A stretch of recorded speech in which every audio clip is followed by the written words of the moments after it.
Afternoon po mga suki, meron kami tanggap na Vivo Y02. Ngayong araw. Yung cellphone ni Balong, walang SIM card. Nagpalit po kami ng LCD ng Vivo Y02. So magpapalit na rin ng tempered glass. So dito po kami, October... Ano petsa ngayon, Grace? October 27. So pang aling na customer na namin within today. So yun nga. Vivo Y02 LCD. So nag-replace po kami. So ayun nga, na-okay na nagawa.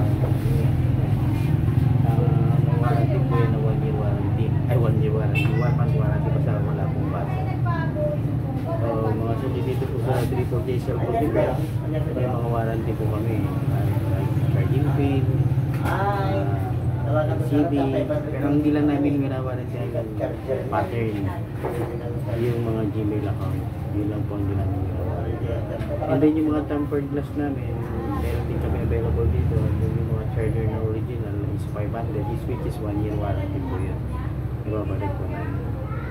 Pag may problema, basta yung resibo, intact, nasa inyo pa rin, so pinapalitan po namin. So, God bless na suki. Salamat po sa mga suki sa inyong pagkukuwala. God bless po. Isang hapon ng Lunes sa inyo. God bless you.